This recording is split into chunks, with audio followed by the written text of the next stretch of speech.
So we are all one.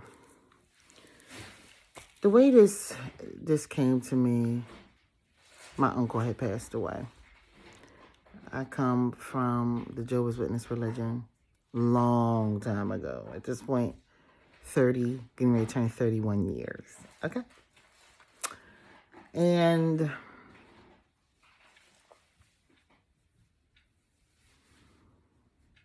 he passed away. And when he passed away, I had the strangest occurrence happen that I wasn't clear was going to happen because our beliefs were so different. At this point, when my uncle passed away, I had been a priestess of Obatala for 3 years. And working with the ancestors for a while. But I didn't expect to have any type of connection to him. And I remember when this was happening, when he was transitioning,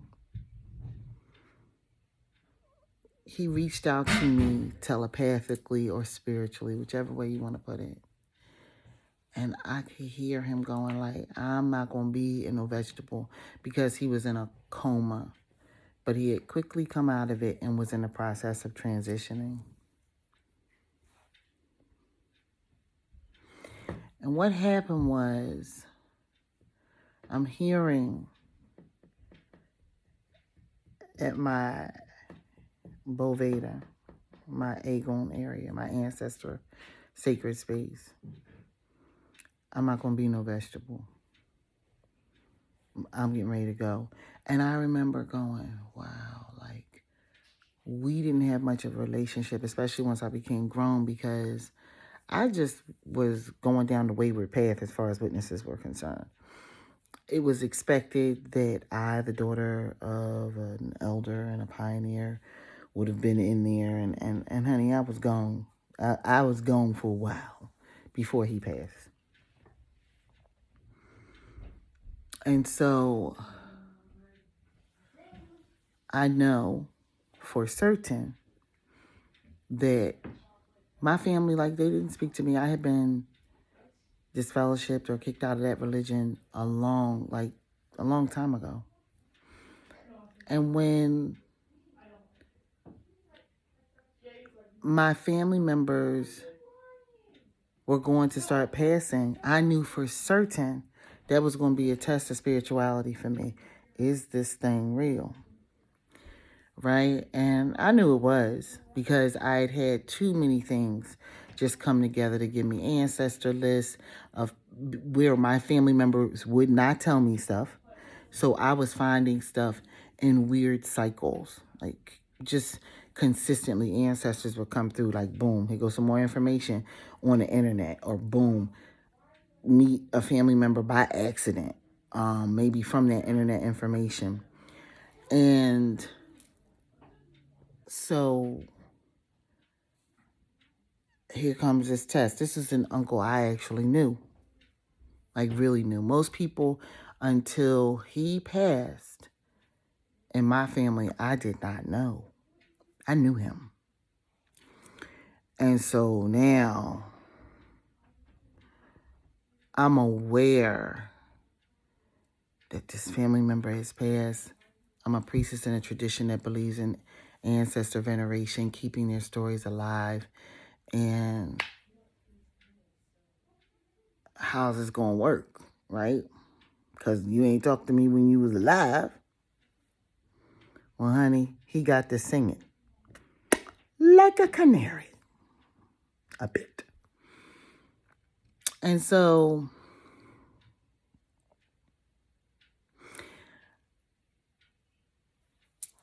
he's in the hospital.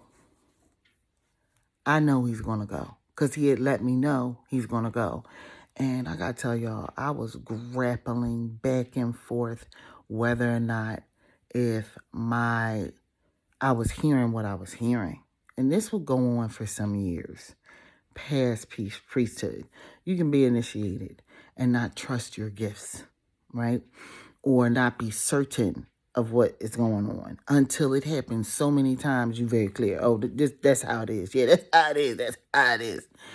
And so this was before I met an elder who was also a priestess of Obatala, interestingly enough, who taught about this type of stuff. And in her teachings, she explained that the things that I was going through is part of that process. So every person who's a godparent in a Lukumi tradition kind of has their expertise in what they do. And not all godparents are mediums. Not all godparents work the table. Not all godparents are good with Orisha. Not all godparents do major work. And not all initiates or priests will ever have godchildren. So this is just, part of this process. And so part of my process is that I'm heavily saturated with ancestor energy, but I didn't have the tutelage for it. So therefore, I'm living by the seat of my butt, seat of my pants. You understand what I'm saying? I'm trying to figure it out. Now the cats want to act up. Excuse me. So like I said, by the seat of my pants. But I know it was clear what I was hearing. And so I just got myself prepared. I knew what was coming. And I'll say no more than 5 days later, we got word that he had transitioned. And immediately in the family that's gifted, I will not go into names or anything like that, but everybody was having dreams about him. I had many a dream about him, but I kept also hearing him at my Boveda shrine. Like, he was just like, oh, okay. Well, listen, I'm going to be doing this. I'm going to be doing that. Like, and I'm sitting here going, you got a lot of you got a lot of conversation over it. You ain't much in life, but really. And so in that way, it twisted me up inside. I was just like, we're never really alone. In that moment, I was like, we're never really alone. The dreams were coming thick and heavy.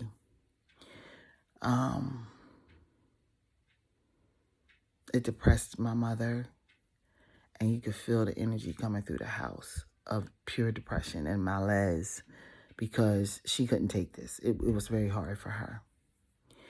And so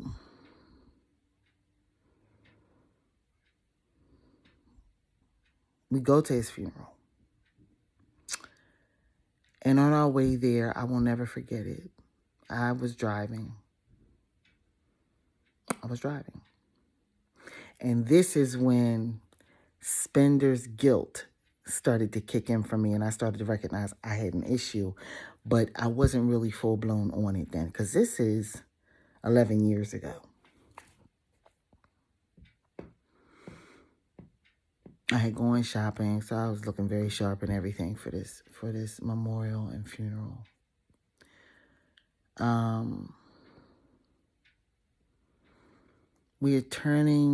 We're getting on a bridge, and we're turning to get on a bridge, and Earth, Wind, and Fire comes across the radio. And I have one song, I have two songs I've associated with my uncle since then that rock me whenever I hear them, because they just remind me of him full blown. One was the song Beja or Bejo by, please, just understand, in the background there's some cats going through some issues. Let's just ignore them because I cannot get them to stop. At any rate, Bejo or Beja came on, and I was just like, oh boy. I had never heard the song until that day. And it was coming on. Traffic was crazy, but we were fine. Came sailing off that bridge, moving through the city that he was being honored in. And then we got there, we parked. And when we got in there, it was almost standing room only. When we got there in the beginning, all the seats were just about taken.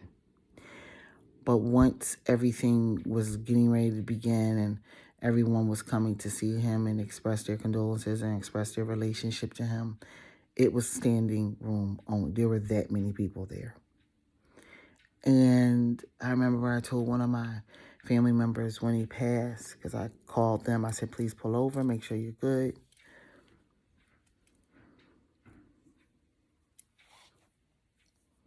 And I let him know. I let him know they had passed, and he knew too. Because the dreams are, like I said, we're all a gifted family. I'm just the one that's out here on the fringe in the spirit world, like working in that world, because I had a very strong calling towards this. He was like, he kind of knew ahead of time because he had a dream. And the best way to explain him is that he was a pillar among men. He was an amazing person, just beautiful energy and beautiful spirit. So I was going through it, not hard. I was watching my mother closely because this was her brother. Watching her closely to make sure she was okay, you know, tending to her, catering. And then one day I was on my way to work. The next song that I associate with my uncle is Darling, Darling Baby. Something about it lets me know, like whenever I hear it, I know his energy is nearby. And I hear that song, and I was on the train headed to work. And the part that I was headed to work in, we went through there every day. I've been working where I was working for quite some time. And so all the time, I always saw all of the bushes, the train tracks, the water. I saw everything, right? And this time, I was bawling, and I couldn't get myself together. I just couldn't. I was quiet, but everybody on that train knew I was very upset. And I remember I opened my eyes and I looked up and I saw the leaves on the bushes on the side of this train just blowing in the wind. And then before I knew it, it's like a pattern or a fabric showed itself coming through the windows of the train, engulfing all of us in the train, all the way out to the river that the train was traveling alongside of. And I could see then a fabric, not that we are just collective, there's a stream running through us. We are all really a fabric. No different than this shirt, but it's just, think of it as super huge. We are all a part of that. And it was flowing through people. It was the people. It was the seats they were on. It was the train. It was the air. I could literally see the fabric in the air all the way to the river. I will never forget this. I realized in that moment, and just to put in there, I broke down even further once I understood what I was seeing, that we are all one and we're never alone. It's energy. I realized that we are all one. There is no alone. We don't get no downtime. We think that we do, and we live for the illusion of separateness, but we're not separate. We are not separate. Our skin color don't separate us because everything was on that train. Our hair texture don't separate us because everything was on that train. Our noses, our eyes, nothing separates us. We are all one. That's why when you keep hearing about these different people that are having these spiritual enlightenments and also breakthroughs, they're all connecting via source, because source is all one thing and we are all source. It's flowing through us, around us, in and out of us, to the next person, and there is no break. There are no stops. It's always there. We are always at one with Source, and we are all one. In that moment, letting that emotion go, I never cried like that again. I trusted, went back to living as almost if we are separate, but I will never forget, as long as I live, we're not. We're all one. Life gets different when you begin to realize that different parts of you are answering your questions. Different parts of you are bringing resolution to your door. We are all one. After that, I had some time. Death has affected me in different ways every single time it comes.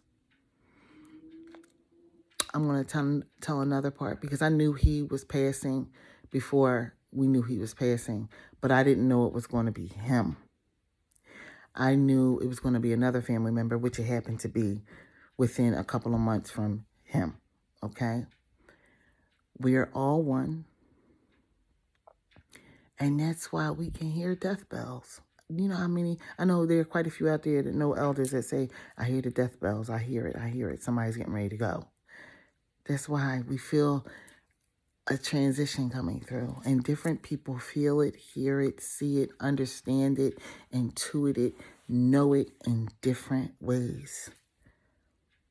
Because we're all one, expressing in many different ways around this entire experience of what we call planet Earth.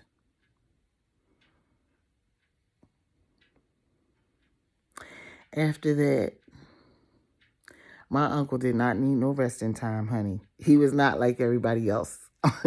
He was busy. In fact, he probably took his resting time, I would say about 2 years in. He disappeared, and I didn't hear from him for a while.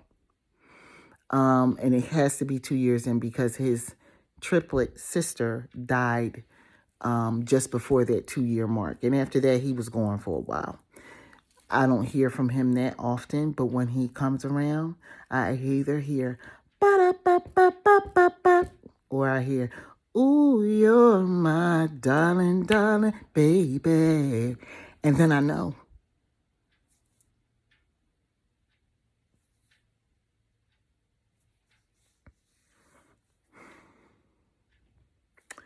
This is a vulnerable moment for me.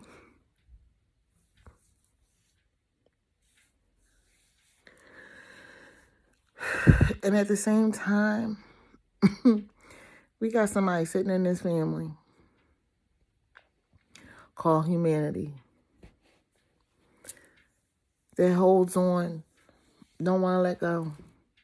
And so they'll pull down everybody else off that tree. They'll shake every leaf and not go nowhere until finally Source decides it's done. Yeah. I'll let y'all know when I hear one of those songs again that I don't play in my list, because I actually bought the songs, and I needed to understand in that moment, why these songs? Because he loved a lot of music, but that's the way I know he's near.